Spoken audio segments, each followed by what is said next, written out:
Bonjour Roxandra. Bonjour Stéphanie. Merci d'être avec nous ce matin pour un nouvel épisode du podcast sur une thématique passionnante, l'hypnonaissance. Comme je te le disais en off, on n'a jamais traité de ce sujet, donc je suis vraiment très curieuse d'avoir tous tes enseignements autour de cette pratique que je méconnais. Tu as changé de vie à la naissance de tes 2 enfants et tu aides aujourd'hui les couples à se préparer à accueillir leur bébé dans leur vie grâce à l'hypnonaissance. Et comment as-tu découvert cette pratique ?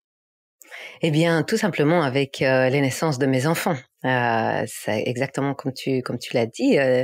L'arrivée de mon fils en 2009, l'arrivée de ma fille en 2011 ont changé beaucoup de choses pour moi. Je ne m'étais pas beaucoup imaginée enceinte, ni en train de donner naissance, mais avec mes grossesses, j'ai découvert ce monde de la naissance d'abord par mon corps.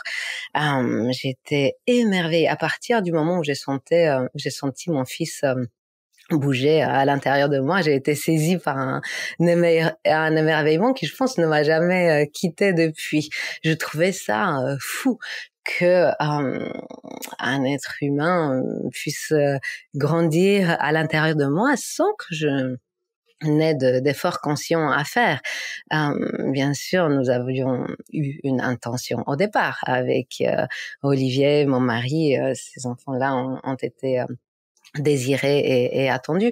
Mais à part le fait de poser cette intention au départ, j'avais vraiment l'impression que les choses se déroulaient par elles-mêmes. Et j'ai reçu ça vraiment comme un cadeau, mais aussi comme quelque chose d'étonnant et d'étrange même, puisque j'avais l'impression d'avoir enclenché un mécanisme qui maintenant avait une dynamique propre, une vie propre. Et j'ai trouvé ça fascinant et j'ai eu vraiment envie de le comprendre et vraiment de partir à la découverte de ce que ça voulait dire pour moi. Ensuite, oui. Oui, j'allais te demander comment tu as vécu tes accouchements. Oui, exactement. Tu dois lire dans mes pensées parce que c'est exactement ce que j'allais dire. C'est les naissances de mes enfants ont été des événements extraordinaires pour moi et transformateurs. Et l'occasion pour moi de découvrir une force, une puissance que je ne me soupçonnais pas. Et c'était vraiment étonnant et ce que j'ai pu vivre pendant la naissance de mon fils, pendant la naissance de ma fille, a vraiment rayonné en moi pendant des mois et des années après.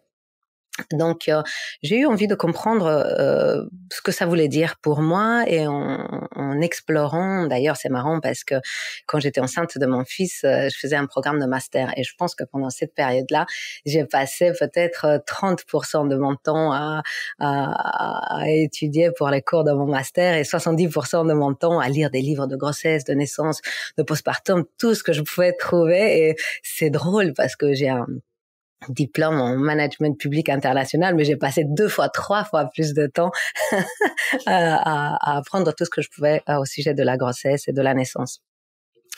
Et j'ai eu aussi une belle rencontre avec le métier de sage-femme à cette occasion-là, parce que j'ai trouvé que ces femmes-là, par le fait d'avoir vu naître autant d'êtres humains, j'avais l'impression qu'elles comprenaient quelque chose à propos de la vie, à propos de la nature humaine. J'ai eu envie aussi de me rapprocher de ça et de comprendre un petit peu mieux. Alors, pour ma fille, la naissance de ma fille, ça s'est passé en maison de naissance, au Calme, la maison de naissance parisienne, au Calme, qui est une structure pionnière et militante aussi. À l'époque, d'ailleurs, il n'y avait pas encore de cadre légal de structure vraiment dans laquelle les maisons de naissance pouvaient opérer. Donc, nous avons fait beaucoup d'actions à l'époque, y compris des actions de soutien pour les sages-femmes, cette profession très médicale et donc c'était aussi une exploration, une découverte pour moi. Donc hypnonaissance, c'est vraiment à partir de mon intérêt pour la naissance et aussi pour l'introspection, pour l'intériorité. L'hypnose est un outil que j'ai découvert relativement tard de ma vie. J'avais une pratique de yoga depuis presque 20 ans, de méditation depuis une dizaine d'années. Et quand j'ai découvert l'hypnose, j'ai trouvé ça fascinant parce que c'est une clé d'accès à l'inconscient. Cette partie de nous qui est assez mystérieuse, qui ne se laisse pas apercevoir facilement à la lumière du jour et qui pourtant représente une grande partie de notre psyché, de qui nous sommes. Et pour moi, j'avais eu l'impression d'avoir vraiment exploré la partie rationnelle cartésienne de moi, de ma façon de fonctionner à travers mes études, mon travail, etc. C'était tout ce qu'il y avait de plus cartésien et rationnel. Mais l'imagination, la créativité, les rêves, les désirs, les émotions, comment aller à la rencontre de cette partie-là? Eh bien, l'hypnose nous offre des clés d'accès. Donc, l'hypnose et la naissance, c'est vraiment hypnonaissance est une rencontre des deux qui a beaucoup de sens pour moi. Et je me suis formée à l'hypnonaissance il y a 6 ans maintenant. Et je me souviens quand j'ai donné mon premier cours, ma première rencontre, c'était 3 couples et j'avais l'impression d'enfiler une paire de gants qui m'allait à merveille. J'avais l'impression que j'étais à ma place. Pourtant, c'était tellement différent de ce que j'avais fait avant de ma vie. Et la façon dont je transmets ça maintenant est très différente parce que j'ai beaucoup changé, évolué, etc. Mais je me suis sentie à ma place dès le début. Est-ce que tu pourrais revenir justement sur ce que c'est l'hypnonaissance? L'hypnonaissance est une méthode qui a été créée il y a une 30aine d'années maintenant aux États-Unis par une femme qui s'appelle Mary Mangan. L'idée d'hypnonaissance est simple, c'est tout simplement de dire que la naissance est une compétence naturelle du corps de la femme et du bébé aussi. Ce n'est pas une maladie, c'est c'est fou d'ailleurs qu'on ait à le préciser.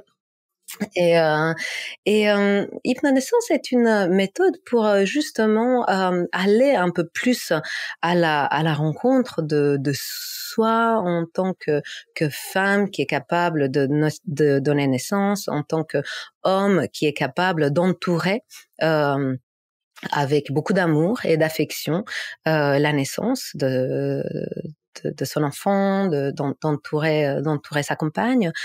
Et cette méthode-là que je transmets, la méthode originale, elle est assez riche puisque elle se transmet en 12 heures et demie. En général, c'est en 5 séances, chacune de 2 heures et demie. Et nous passons du temps à parler et bien parler de la physiologie de la naissance pour vraiment qu'on puisse comprendre toutes les choses qui sont déjà prévues dans le corps de la maman, dans le corps du bébé, pour que la naissance se passe de manière fluide. Généralement, nous maîtrisons tous le vocabulaire de la pathologie. Nous savons ce que c'est qu'une césarienne, qu'une épisiotomie. Oui, exactement. Toutes ces choses-là, les gens, quand ils viennent me voir, ils connaissent déjà. Mais c'est fou parce que nous avons d'abord besoin de devenir spécialistes dans la physiologie, c'est-à-dire comment les choses sont censées bien se passer. Quand on attend un bébé, on a besoin de pouvoir se dire tout va bien se passer pour moi et pour mon bébé. Et alors comment est-ce qu'on fait ça? Eh bien, c'est pas en anticipant tous les problèmes médicaux qui peuvent advenir. Pas du tout. Ça crée juste de la peur, de l'angoisse. Alors, en hypnonaissance, nous passons du temps vraiment à comprendre la physiologie de la naissance et ça donne de la confiance. De pouvoir se dire, mais oui, tout est déjà là à l'intérieur de moi. C'est vraiment comme un cadeau. C'est vraiment comme un cadeau. C'est vraiment de se dire, je n'ai en fait pas grand-chose à faire, juste aller à la rencontre de cette partie-là de moi-même. Donc ça, c'est une partie importante d'hypnonaissance. C'est discussion de la physiologie, de la comprendre. Il y a aussi toute une partie pratique. C'est ça. On découvre les outils de l'hypnose, on apprend de l'auto-hypnose, on apprend des respirations, des visualisations, on apprend à travailler avec des affirmations, on apprend des massages, des techniques de relaxation. Donc, on découvre petit à petit ces choses-là ensemble, on pratique des exercices. Et puis, si les gens sont d'accord, et en général, ils le sont, je leur donne, entre guillemets, des petits devoirs. à pratiquer, pas beaucoup, hein, juste quelques minutes de pratique par jour, mais ça construit vraiment quelque chose. Ça fait que la pratique s'intègre et au moment où on en a besoin, au moment de la naissance ou d'autres moments de la grossesse ou le postpartum, eh bien, ça se présente naturellement. Donc ça, c'est, je dirais, une deuxième partie importante de ce qu'on fait en hypnonaissance. Et puis après, il y a aussi tout un côté choix de naissance, préférence de naissance. Hypnonaissance se fait en général avec le couple. Donc le compagnon ou la compagne de naissance sont non seulement invités, mais les exercices sont prévus pour eux aussi. Et c'est important parce que le fait de cheminer ensemble aide aussi à pouvoir poser certains choix pour la naissance ensemble et de s'accorder. Et comme ça, au moment de la naissance, eh bien la maman, elle peut vraiment plonger à l'intérieur d'elle-même, elle peut vraiment aller se mettre dans cette bulle d'intimité, de sécurité, de bien-être, de relaxation, d'amour. Et c'est le compagnon, la compagne de naissance, qui peut faire l'interface avec le monde extérieur, avec les soignants, qui peut être vraiment porte-parole de leur projet commun vis-à-vis de l'équipe médicale et des soignants. Ils peuvent vraiment aller s'occuper aussi de tous les détails pratiques. Donc, le fait de pouvoir faire toutes ces choses-là ensemble, ça donne la possibilité, en fait, au compagnon ou à la compagne de naissance de vraiment assumer ce rôle-là. Et aussi de faire le va-et-vient entre contact avec le monde externe et aussi avec l'intériorité de la femme qui est en train de donner naissance. Comme les pères connaissent et pratiquent tous les exercices, connaissent toutes les techniques de respiration, de visualisation, de relaxation, eh bien, ils peuvent aider en fait. Déjà, ils peuvent comment dire, se connecter émotionnellement à ce qu'est en train de vivre la maman, et puis après, ils peuvent l'accompagner. C'est tellement soutenant en fait d'avoir quelqu'un qui respire au même rythme à côté de soi, d'avoir quelqu'un qui propose un massage, d'avoir quelqu'un qui propose une parole juste au moment où on en a besoin. Donc, ouais, il y a cette partie-là aussi. Mm. Et je me demandais, est-ce que c'est compatible, cette pratique, avec la vision de l'accouchement qu'on a aujourd'hui dans nos sociétés occidentales qui est quand même très médicalisée, très interventionniste. Et je me demandais comment est-ce que toi, tu voyais les choses par rapport à ça et l'hypnonaissance. Ah bah, c'est une très bonne question. C'est compatible avec le monde médical, certes, puisque hypnonaissance n'est pas un accompagnement médical et la plupart des couples sont très rassurés par une présence médicale dans les parages. Voilà, la plupart des couples font le choix d'aller à la maternité et donner naissance là. D'ailleurs, pendant les cours d'hypnonaissance, on parle beaucoup de faire bonne équipe avec les soignants. Donc voilà, on se positionne vraiment comme ça. On se renseigne, on s'informe, on apprend la terminologie aussi, et on est des bons interlocuteurs. On peut vraiment coopérer ou collaborer, je sais pas quel est le mot, je n'aime pas ni l'un ni l'autre, mais en tout cas, on peut faire bonne équipe comme ça. Mais c'est vrai que je trouve que l'inconscient collectif d'ailleurs et tout le dialogue et les conversations autour de la grossesse, de la naissance, du postpartum sont vraiment envahis par le vocabulaire médical. Il y a une très forte association entre la douleur et la naissance, et j'ai envie de lâcher une bombe là en disant que peut-être qu'on n'est pas censé avoir si mal que ça.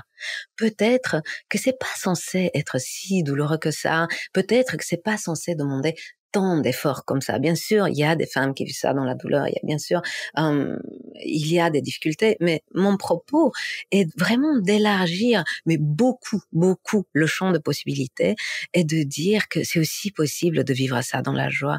C'est aussi possible de rencontrer cette puissance qu'on a, cette puissance de femme, qui, dans mon cas, en tout cas, a été très peu mentionnée et certainement pas célébrée dans toute mon éducation, ma formation, etc. Et on peut aller à la rencontre de nos corps de femmes, ces corps qui sont tellement souvent regardés, discutés, qui font l'objet des décisions politiques, etc. Eh bien, on peut se les approprier aussi à travers la grossesse et la naissance, en faisant ses propres choix, en allant vraiment à la rencontre de ce que notre corps nous propose, de ce qu'il vit et de ce qu'il crée. C'est vraiment aussi cette rencontre-là avec le corps créateur. Et puis après, c'est vrai que les couples ont beaucoup de contraintes au moment de la grossesse. Il y a des questions de travail à régler, à finir, des passations à faire. Souvent, il y a des déménagements. Alors, ça implique beaucoup, beaucoup de travail et d'organisation.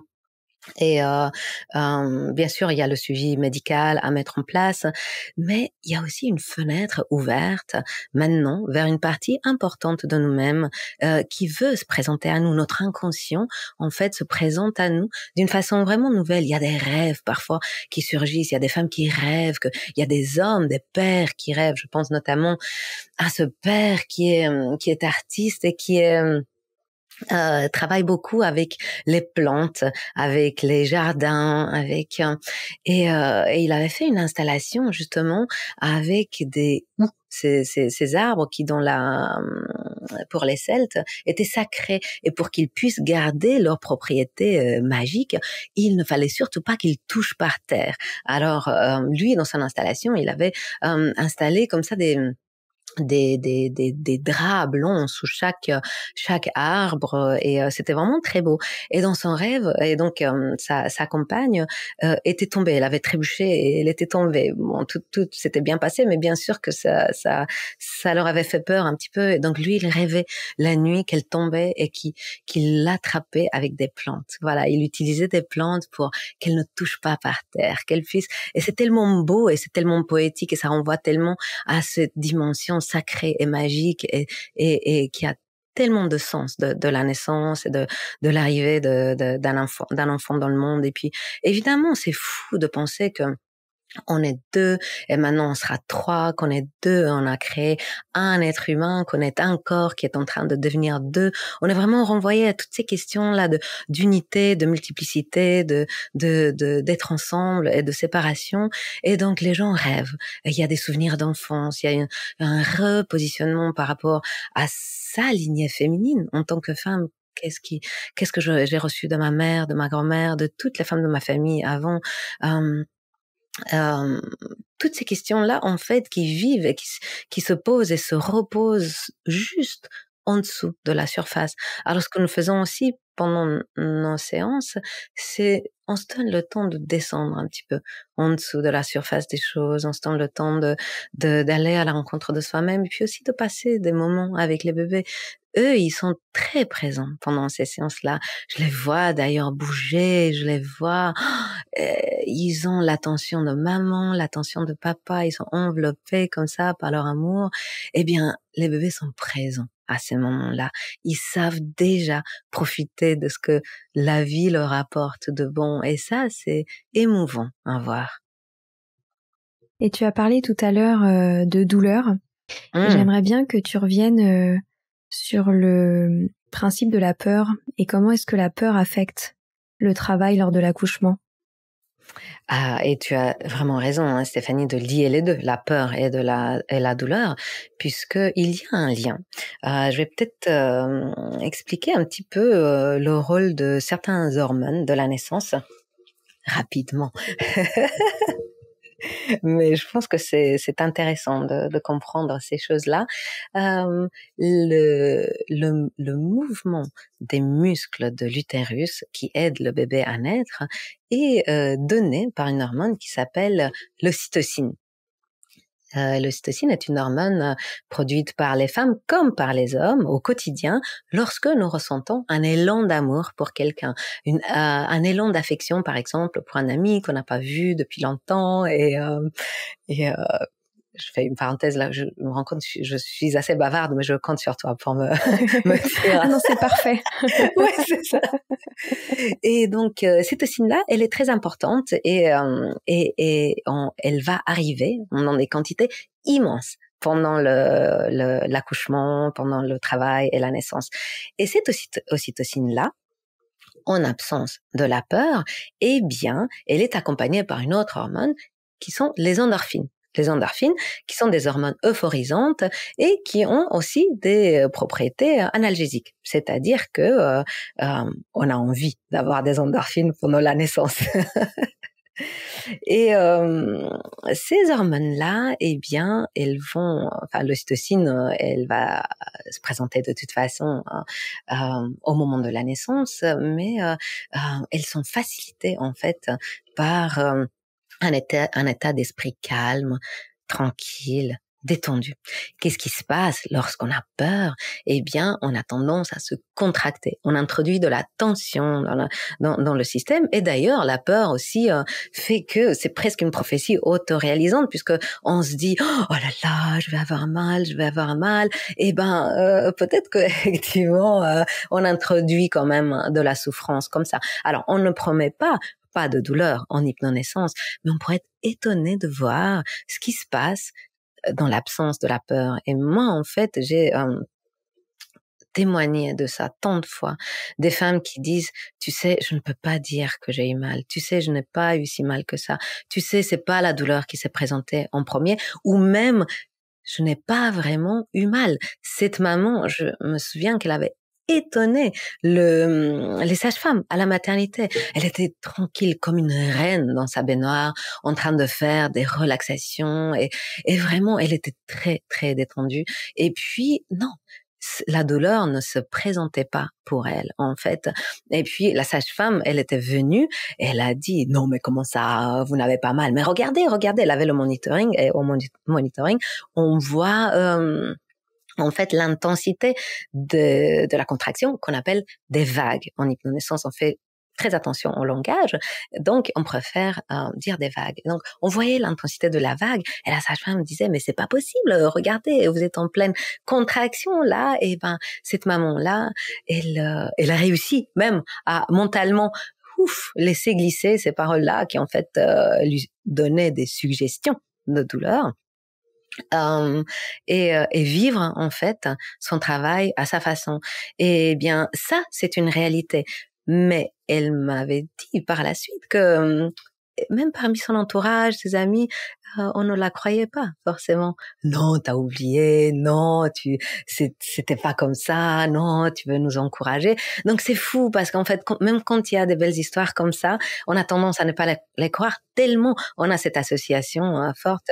Et puis, je peux parler de ma propre expérience, notamment pour la naissance de ma fille, qui est née en maison de naissance, en accompagnement global avec une sage-femme que j'adorais, que j'admirais beaucoup, avec mon mari qui était présent.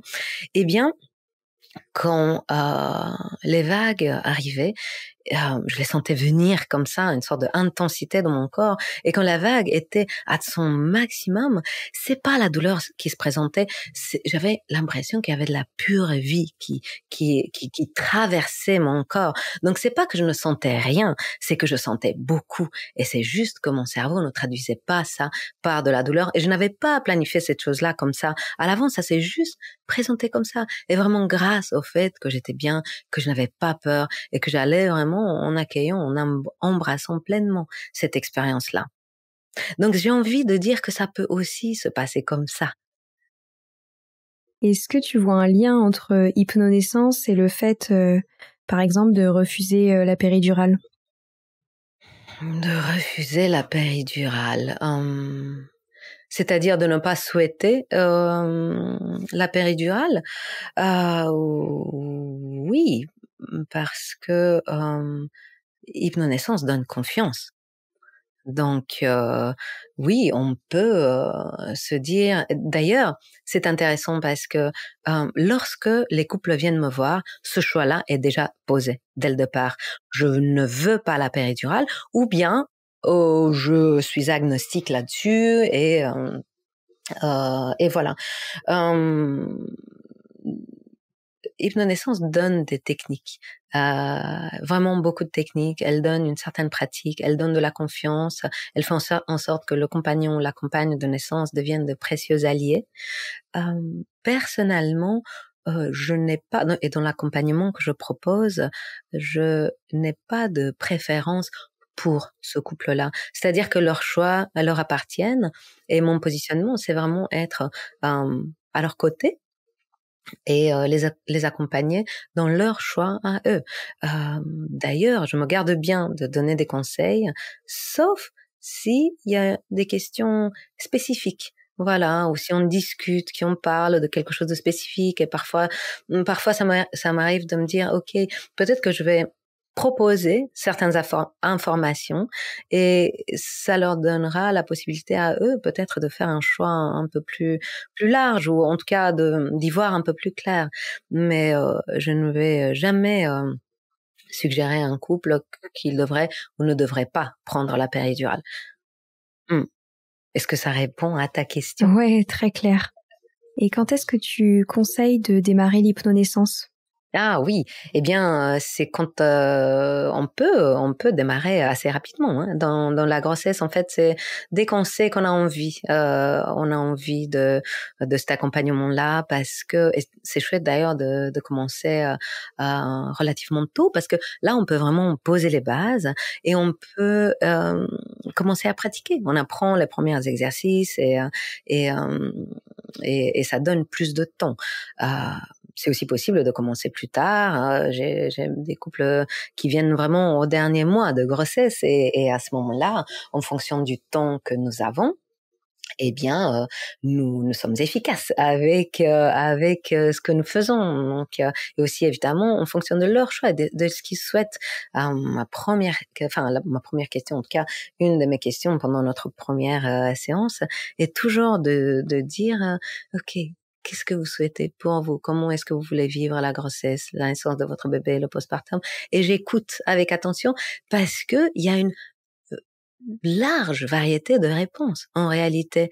Oui, il y a des gens des femmes qui ont déjà une confiance complète dans leur corps. Elles savent déjà que leur corps est parfaitement capable. Et à ce moment-là, ça va s'agir d'autres choses. Il y a des gens qui ont un vécu particulier, peut-être d'autres grossesses, peut-être que ils attendent ce bébé depuis très longtemps, peut-être il y a un parent qu'ils n'ont pas vu pendant leur enfance, et ça c'est valable pour les hommes aussi. Donc c'est toujours en fonction de l'histoire de la personne, du vécu des personnes, de leur relation aussi parfois. Vraiment, c'est une question plus dans la relation du couple. Comment est-ce que ce bébé vient transformer la relation du couple? Et là, on est dans des problématiques qui ont beaucoup plus trait justement à cette chose-là. Parfois, nous sommes vraiment dans des problématiques du corps. Nous sommes nombreux et nombreuses à ne pas vivre pleinement dans notre corps, à ne pas l'habiter pleinement, et justement, la grossesse permet de reprendre contact avec lui. En hypnose, il y a un travail assez intéressant qui est fait autour de la dissociation, c'est-à-dire de laisser le corps se reposer tranquillement, voilà, en sécurité, se détendre, et on fait un voyage par l'imagination. Ça, c'est intéressant, c'est quand on dissocie un peu l'esprit entre guillemets du corps, ou bien association, on est pleinement présente aux sensations du corps. C'est intéressant de jouer avec ces choses-là, parce que dans le cas d'un traumatisme par exemple, mais pas que, hein, on n'a pas besoin de.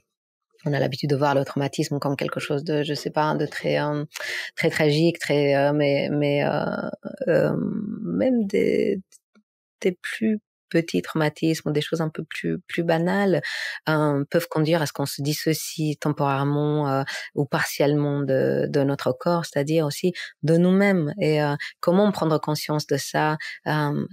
Simplement le fait d'en prendre conscience peut guérir. Et puis après, Nous faisons aussi des séances d'hypnose à proprement parler où justement on laisse partir les peurs, on laisse partir les et là non plus on ne sait pas exactement ce qui va se présenter, mais ce que je sais c'est que je suis là. Je suis là pour ces femmes, pour ces hommes qui traversent peut-être une émotion forte et je suis là pour les accompagner. Mais là aussi, juste le fait de prendre conscience de certaines choses, de les voir, ça peut vraiment guérir. Je pense par exemple à cette maman, cette femme qu'on voyait par Zoom. Merci la pandémie, on s'est beaucoup vu par Zoom ces dernières années. Et je pense particulièrement à une séance. Alors, ce couple-là avait un enfant qui était assez petit. Il avait 1 an et quelques, et souvent ils appelaient quelqu'un, un membre de la famille, pour venir s'occuper de leur fils, qui était du coup dans le salon, et eux, ils faisaient la séance d'hypnonaissance de leur chambre, donc allongés sur le lit. Et cette séance-là en particulier, il y avait aussi leur doula qui était venue. Et le chat qui se trouvait aussi dans les parages.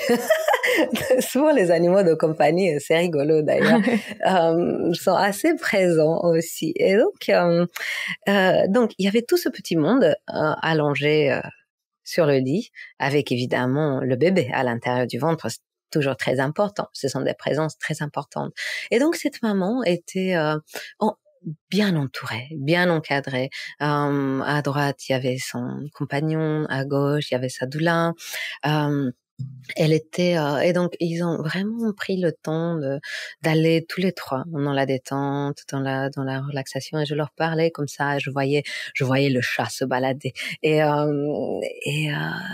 l'invitation était justement d'aller en fait à la rencontre de ses peurs, et je sentais qu'il y avait quelque chose d'important qui était en train de se passer pour cette femme, et, euh, et à la fin, elle a bien voulu partager un petit peu. Et ce qu'elle a raconté, en fait, c'était tout simplement cette peur qui s'était présentée comme un nuage noir, gris, comme ça, comme quelque chose d'envahissant qui venait et qui normalement lui faisait peur. Et normalement, ces choses-là, ça peut vraiment nous amener à fuir, à nous dissocier, à quitter nos corps.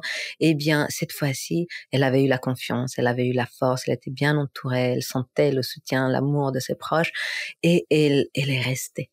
Elle a regardé, en fait, cette peur-là, elle a regardé ce nuage-là. Eh bien, ce nuage-là, il a commencé petit à petit à se disperser par lui tout seul. Alors, on ne sait pas à l'avance comment ça va se passer. Et là est toute l'aventure et le courage de la vie. C'est ça ce que la grossesse, la naissance font ressortir aussi. Tout notre courage face à la vie. Non, on savait pas que ça allait se passer comme ça. Mais ça s'est passé comme ça. Et ça lui a fait un bien fou. On arrive déjà à la fin de notre conversation. Et j'aurais aimé te demander, pour toutes les personnes qui souhaitent se lancer dans l'hypnonaissance, comment est-ce que tu conseilles de trouver des bons praticiens? Est-ce qu'il y en a beaucoup et comment ça se passe pour les trouver? Ah oui, bonne question. Alors, la méthode Mangan, celle que j'enseigne, il y a un institut d'hypnonaissance, Hypnobirthing Institute, qui a un annuaire des praticiennes en France. J'adore cette méthode parce que déjà j'admire énormément la fondatrice. Je pense que c'est vraiment quelqu'un qui une pionnière et qui a eu beaucoup de courage. Et cette méthode-là, elle est assez, enfin, complète, je ne sais pas, mais en tout cas, cette discussion en profondeur qu'elle propose de la physiologie, en plus des techniques d'hypnose, me paraît très, très importante, et j'ai l'impression que ça va ensemble. Et aussi, c'est une méthode qui invite le compagnon, la compagne de naissance. Donc, c'est pour ça que j'aime beaucoup cette méthode-là. Et y en a d'autres sans doute qui sont bien, c'est juste que je les connais moins. Voilà. Mais oui, c'est vraiment cet annuaire-là qui va vous conduire vers ces praticiens, ces praticiennes. Une chose que j'ai pas vraiment beaucoup détaillée, c'est qu'il y a un déroulé des séances. Voilà, on parle des choses d'une manière assez planifiée à l'avance, qu'on adapte, puisque c'est toujours en petit comité. Ces séances-là sont en petit comité, donc c'est pas vraiment comme un cours, une conférence, c'est vraiment dans l'échange que ça se passe. Ok, super. Eh ben merci, c'était super clair et ça donne envie. Merci pour tout ce que tu fais, Ruxandra, c'était passionnant. Merci beaucoup de m'avoir invitée, j'étais vraiment ravie de te parler. Ouais. À bientôt, au revoir. Au revoir.